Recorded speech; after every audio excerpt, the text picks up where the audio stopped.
It is big 2026, and this year you said that you wanted to achieve all your goals, right?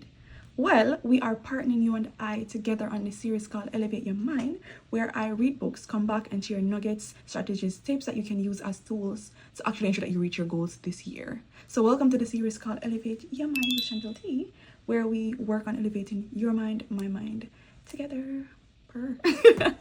Last week we started episode 1 with the book 12-week year. This week we're doing the 12-week year part 2. So I'm gonna get ready while I'm talking to you so we can multitask. So in these chapters, it discusses the importance of having a vision. The vision is supposed to help you or encourage you whenever you're demotivated or stressed or discouraged. That vision will fuel your dreams and allow you to keep pushing and motivated to accomplish your goals. Well, this week you're going to write a vision of what that goal will look like, or what it will feel like accomplishing that goal. So for example, if the goal is to be consistent in the gym, right?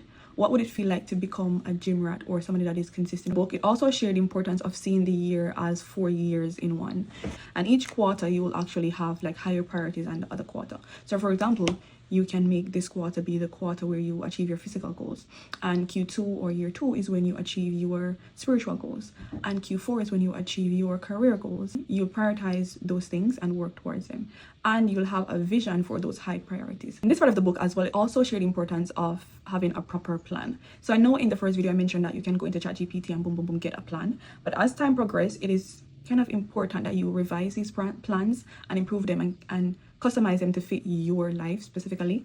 Not to abandon your plan, but just to be realistic and adjust the plan to fit your life. So use the plan that ChatGPT gave you, but customize it in a way to allow you to reach your goals in a realistic way that's comfortable for you. Another thing that the book pointed out that I think was very interesting and I think is also important is having a WAM, a weekly accountability meeting, which I think is pretty cool. That's literally what we're doing. So every week we have the Reset and Reflect series. If you have not watched that, please check it out, where we sit down and we kind of review our goals. And even though I'm going over multiple categories that might not be important to you, the whole point of me doing this is to ensure that you take a minute to pause and think about your goals that you were able to accomplish that week and that you want to improve on for the next week. So these weekly accountability meetings are pretty important and can be very helpful. The book went into evidence as to why it is important, and I would suggest reading the book and or listening to it, because I do listen to it using Audible. I used to just plan my months and weeks, but having a holistic plan of the quarter gives you a bigger goal to work towards. Instead of seeing like small goals, it gives you a bigger goal, and then you use these small goals to meet that bigger goal. And it feels so good to accomplish these small goals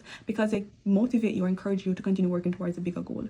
And so I would definitely encourage you to start setting quarterly goals. And if you have never actually done that before, I do have a video on my YouTube channel where I go into how to actually set quarter goals to ensure that you actually accomplish them. So definitely go and check that out. I'll have it linked in my bio.